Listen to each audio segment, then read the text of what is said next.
Good morning, Prof. We are from Group 1 and we're going to present on the North America aerospace industry. So these are the group members for Group 1. Next slide.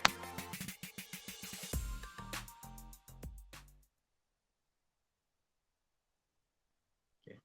So US has been boasts one of the largest and most advanced aerospace industry globally, which everyone knows lah. And also the Canada, even though they are in smaller in scale compared to US, but they are still a significant contributor to the global aerospace supply chain. So for the joint aspects, both US and Canada are supplying components and services to each other. For example, Boeing, based in US, often receives supplies from Canadian suppliers such as Bombardier Aerospace. Okay, next. So these are the industry players, Northrop Grumman and also Lockheed Martin. Mainly they are doing like a military stuff, supplying missiles, fighter jets and everything. And Blue Origin and SpaceX, as everyone know, is like a space explorations, which been, aims to help the humanity gain benefits from the space. Colin Aerospace mostly about supplying system for the aviation aircraft, military, and so on. And General Dynamic, Boeing, and Airbus, everyone knows like they're making like aircraft and everything. So that's all lah for industry players in the North America. So I'll pass it to the next person. All right, thank you, Ray. So now we will be talking about the industry subsector, which are the six subsector. Next. So I will talk about the MRO first. So MRO is a maintenance, repair, and overhaul, and it's a critical subsector for aerospace industry because it ensures the safety, functionality, and longevity of aircraft across commercial, military, and general aviation segments. So in North America, the MRO sector is robust, characterized by a comprehensive service range that includes routines maintenance, unexpected repairs, complete overhauls, and various modifications. So below are the key functions of MRO. So the first one is routine maintenance. Is a regularly scheduled maintenance activities that ensure the operational safety and efficiency of the aircraft, and these will include the tasks like inspection, fluid change, lubrication, and system checks. The second one is repair. So repair addressing specific issues that arise between scheduled maintenance.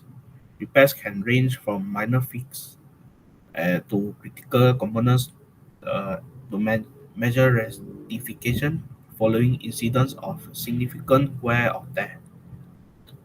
And the third one is overhaul. Is more extensive than routine maintenance or basic repairs. Overhauls involve taking equipment or components apart to inspect, clear, repair, replace, and assemble them, often enhancing their specification. Engine overhauls are a common example where the engine is rebuilt or replaced to extend its life cycle. The last one is modification. Modification is upgrading or modifying aircraft components and system to improve performance and meet a new safety standard or incorporate new technology. And this will include avionic upgrade, fuel system modification, and retrofitting new components. So, uh, so the economic impact and trends. The first is the MRO in North America is driven by a combination of aging aircraft requiring more frequent maintenance, growth in traffic, increasing wear on aircraft, and stringent regulatory requirement ensuring high safety standards. As fleets age, the demand for comprehensive overhaul and repair services increase significantly. Additionally, technology advancements such as predictive maintenance, big data, and AI are revolutionizing the MRO space. This technology helps predict failures before they occur, optimize maintenance schedule, and reduce downtime, thus saving costs and improving operational efficiency. And the third one is the presence of major players such as Collins Aerospace and Boeing highlights the sector's competitive landscape, where both original equipment manufacturer, which is OEM, and independent service providers via via for market share. So the future trend of MRO is likely to see an increased emphasis on sustainability, with more services focusing on reducing environmental impact, such as through more efficient use of resources or recycling of parts. The integration of newer technologies such as AR for maintenance procedures and more advanced robotics and automation in repair and overhaul processes are expected to further enhance the efficiency and effectiveness of MRO services. So that would be the presentation for MRO. I will pass to UA to present the next part.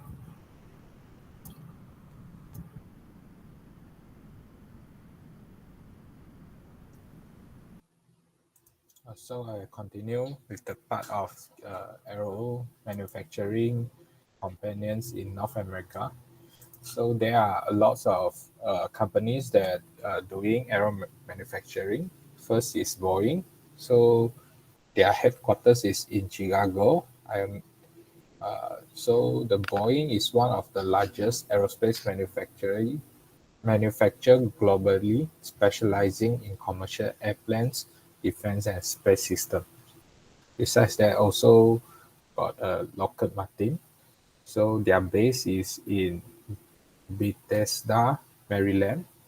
So Lockheed Martin is a significant player in aerospace, defense, security, and advanced technology sectors with worldwide interest.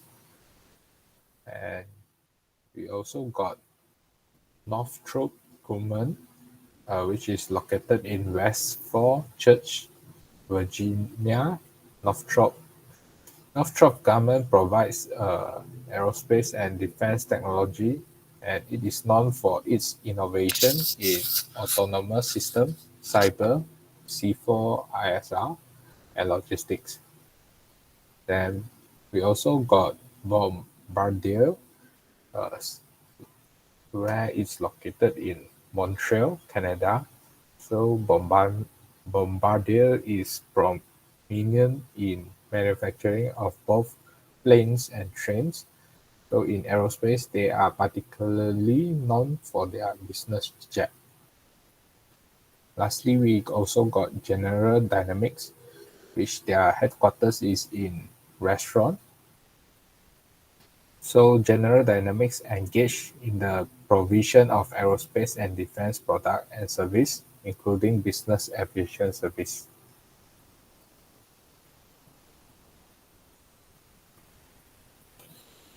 So the trends in aero manufacturing in North America.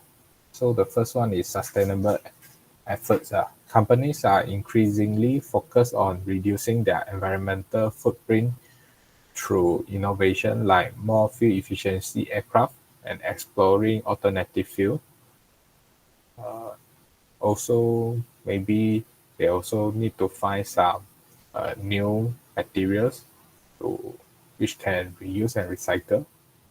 Second one is technological advancement.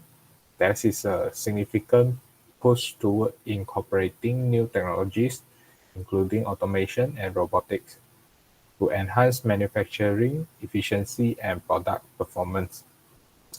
And the third one is supply chain resilience. Recently, global events have highlighted the needs for more resilient supply chains. Thus, companies are now working toward ensuring more reliable sources and manufacturing process. There are also some challenges faces by manufacturing sector in North America. First one is skilled labor shortage. The sector often face challenges in finding skilled skilled workers due to the specialized nature of aerospace manufacturing. And the second one is regulatory compliance. Compliance with stringent regulation, especially in defense manufacturing, remains a significant challenge. Next, I'll pass the time to uh, Ray to continue his presentation.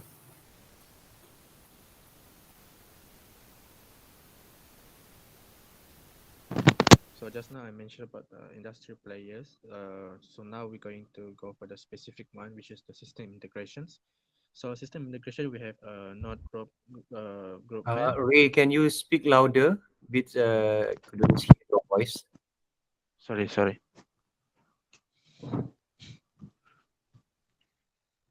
Hold on. So just now I mentioned about system integrations.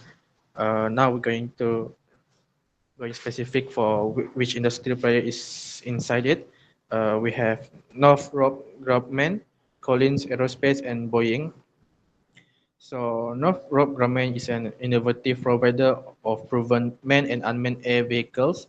As you can see at the side, the list has autonomous system, digital transformations, electronic warfare systems, integrated avionics, military aviation system, and navigation system. As for Collins Aerospace, it's installed and integrate a full spectrum of airport systems or maybe aircraft system also, such as avionics integrations, defense system integrations, aircraft cabin system integration, and also communication systems. As for Boeing, as everyone know, they develop and manufactures and services commercial airplanes, defense product, and space systems. So we have like aircraft avionics systems, integrated defense system, space system integrations, and also aircraft cabin system integrations. So the trends for it is question. So for the system integration trends, we have digital transformations. So because we have very advancing systems, and it involves connecting complex software systems, cloud-based services, and data analytic tools to create a more integrated and efficient operational environment. So as everyone know, AI is very widely used nowadays. So there's also one of the trends because it can help in autonomous the aircraft, especially like the autopilot, and yeah, that's for AI. And for standardizations in systems, it's crucial for them to standardize, so it will be easier for everyone use these systems without having to like study entirely new things. Uh, Also to ensure a different system can communicate and work together seamlessly. And as for environmental sustainability, so everyone know that aerospace has been researching ways to like to sustain something to have a longer uses, and also adopting environmental sustainability practice, as well as integrating technologies that reduce carbon emission and improve fuel efficiency. Okay, next.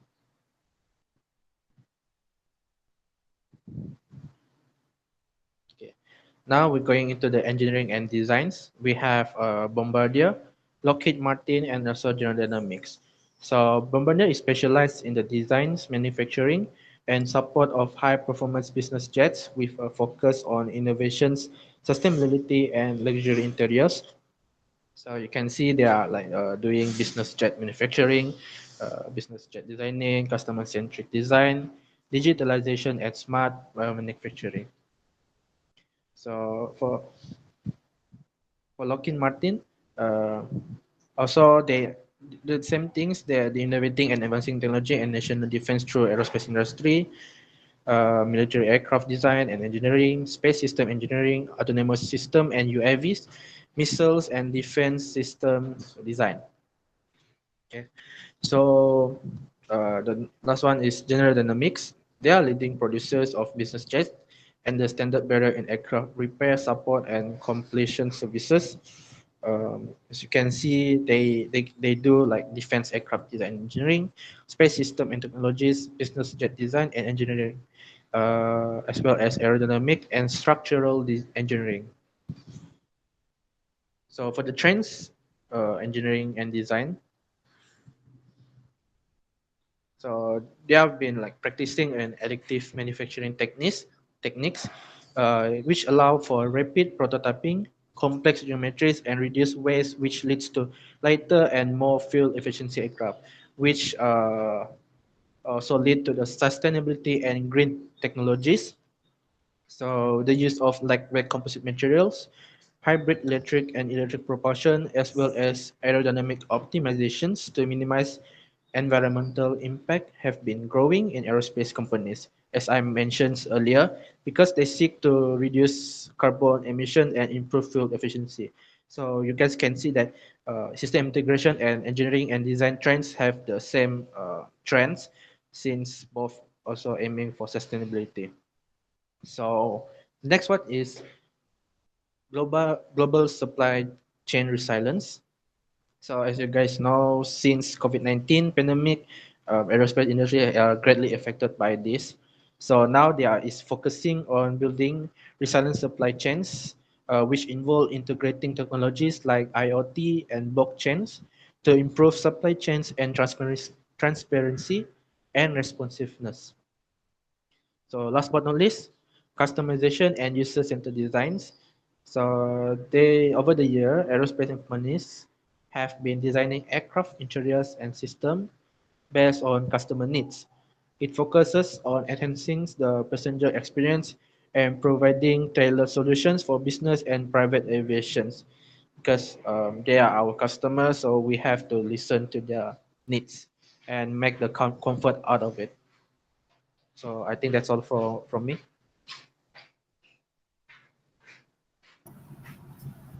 Uh, we'll now move on to education and training in North America. Uh, I'll be starting the sharing with the institution in North America. Here is a few prominent institution like NASTA, Civil Air Patrol, Stanford University, MIT, Kent State University, and Florida Institute of Technology. But I've already also listed a lot of the university in the next few slides.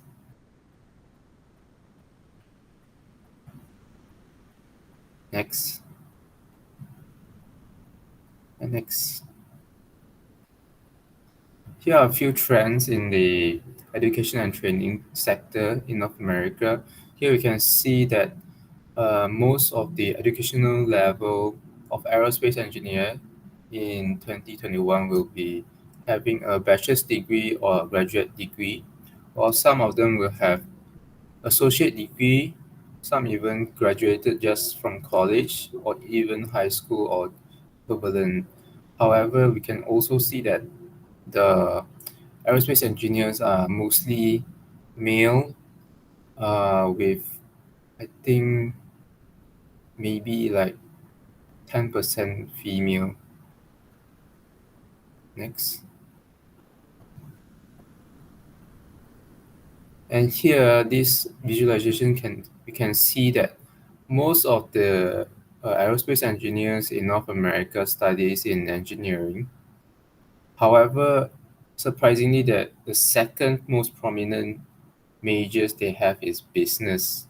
I'm not sure why, but yeah, the aerospace engineers tend to go for business majors, followed by physical sciences. However, there's more that's shown here, but it's a minority. Lah. Next. Here are a few challenges while developing the educational and training sector in North America. I've listed three. The first one will be the industry maturity. As the cost of development far outweighs the returns of investment, the industry tends to prioritize more on the cost effectiveness of product and hence they are not focusing on developing any cutting edge technology. Secondly, the instability. The funding, technology, and organizational instability in aerospace industry really hinders its development. Uh, Changes such in policies, product demands, customer requirements, and changes in leadership vision really impacts the employability of graduate from the aerospace education and training. And lastly will be the import, offsets, and dynamics. The import of aerospace components continues to increase over time, and the need for offset programs are greater to prevent reduction of job. Capability of aerospace industry to foster collaborative global relationships becomes a deciding factor to be a viable competitor globally. It's from a paper for developing 21st century aerospace workforce, as I've listed the source here. Next. And here are a few recommendations to maybe overcome the challenges they have.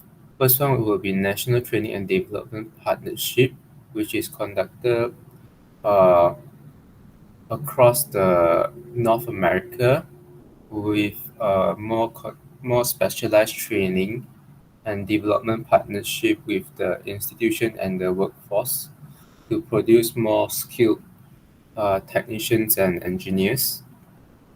And secondly will be aerospace capability work, because establishing a multi-stakeholder partnership support strategic investment in skills and capabilities that are central to industry success and that would not otherwise receive adequate investment, especially involving investment in building the capability across organizations along what can be termed mission critical value streams.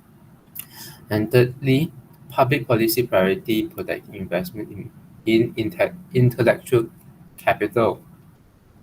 This is to uh, establish mechanisms to mitigate instability and other threats to investment in intellectual capital, which would include developing long-term procurement contracts, which target attention to intellectual capital issues at key stages of the procurement process. However, requiring intellectual capital impact statements when funding is to be cut or redirected in significant ways or other related issues. I think that's, oh no, that's last. The SWOT analysis for the education and training sector in North America. I'll start with strength. The first one will be that it's very well established with substantial experience already, and it's really well known globally with numerous variety of programs and courses offered, and they are also leading in the R&D development, and hence it provides opportunities such as increasing global demands. Uh, they also recently digitalized their curriculum, and also they have a lot of partnerships across border. However, their weaknesses include their higher costs as they usually privatize their education and training. They have a difficult time with staff retention as a lot of them are going overseas and across borders. They also have regulatory compliance as the regulations keep on changing.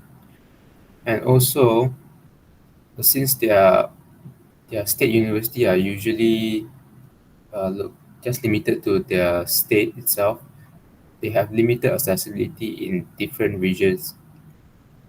And lastly, the threats to this sector will be rising competition globally with strong competitors such as China, Russia, and other countries, and also having a budget constraint since they are privately funded, and also regulatory changes.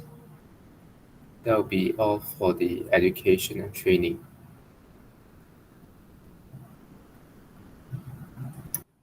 Okay, thank you, Ranjin. So the last part of this presentation will be talking about the analysis of aerospace development in North America. We can see that the aerospace market in North America is expected to grow significantly from 81.77 billion in 2024 to 94.34 billion by 2029. We can say that this represent an annual growth of 2.9%, which might due to increasing demand and investment in the aerospace industry in North America. Because there are several key drivers that contribute to this growth. Firstly, we can say that there's a notable increase in airline passenger traffic, driven by easing of travel restriction and growing confidence in air travel post-pandemic. And secondly, there is a robust demand for new aircraft as airlines look to modernize their fleets and improve fuel efficiency. And we can relate this to technological advancement as well. For this one, US airline and passenger traffic can be seen increase. In this slide, we focus on the significant increase in passenger traffic for US airlines. In 2021, US airlines experienced an 82.5% increase in passengers from the previous year. This surge was largely due to the reopening of borders for vaccinated travelers, which revitalized the travel industry. We can say that this increase in passenger numbers had a direct impact on the demand for new aircraft because airlines are expanding their fleets to accommodate the growing number of travelers. This is reflected in the substantial deliveries of narrow body and wide body aircraft in 2021 and 2022.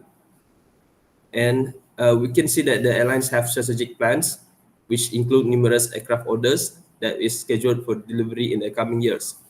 This approach is really essential for meeting future demand and also maintain the competitiveness in the market. Next slide.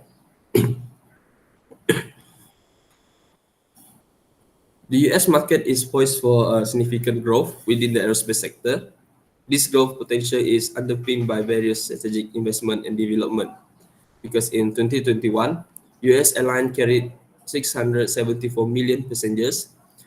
This figure highlights at the scale of the US commercial aviation market and its critical role in the global aerospace industry. So basically, to capitalize on this growth, US airlines are heavily investing in fleet modernization. We can see example is they have ordered 30 new 737 MAX aircraft in February 2022. Such investment are crucial for replacing aging aircraft, enhancing fuel efficiency, and also meeting environmental standard. We can say that the defense sector also play a significant role in market growth. The US leads global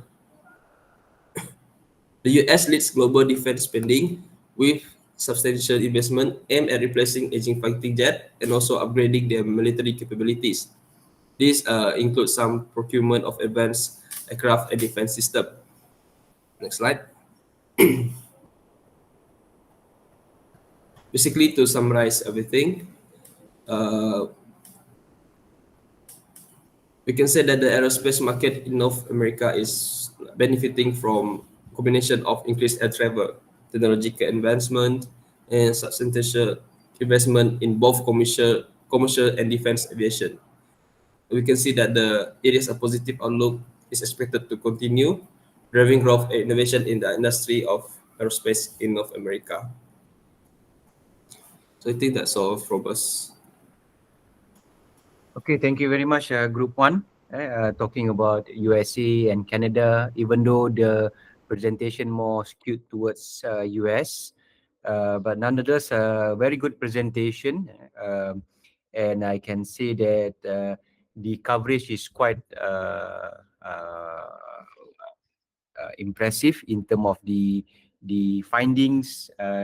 You guys presented nearly 33 minutes.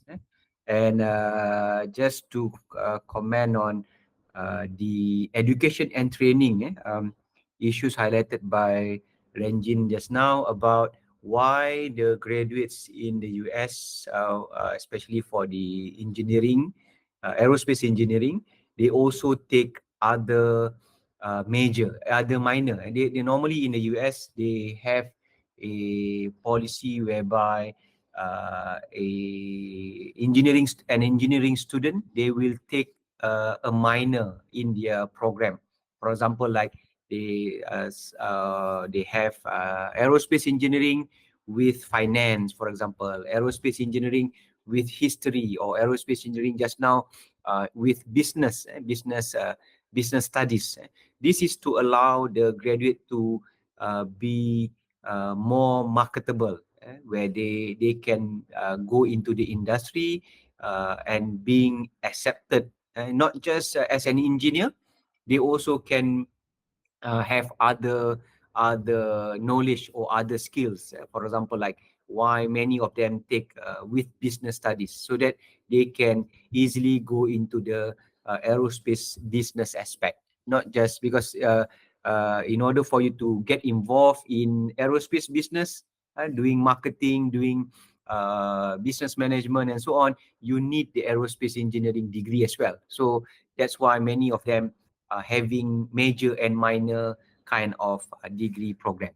Okay, and we can see that it is a well established in terms of US, Canada, of course, and they are supplying not just for their own country, they are also supplying or outsourcing their product to other countries, because they are technology developer. At the same time, they are also um, um, having difficulties, challenges. Of course, day by day, the cost of operation will be much higher. Competition just now, strength and weakness, as well as threat in terms of budgeting, as well as other countries that are coping. Because technology, you cannot just stay static. You must ensure that there are new innovation coming in, new things being developed, new area to explore. Okay, thank you very much, Group 1.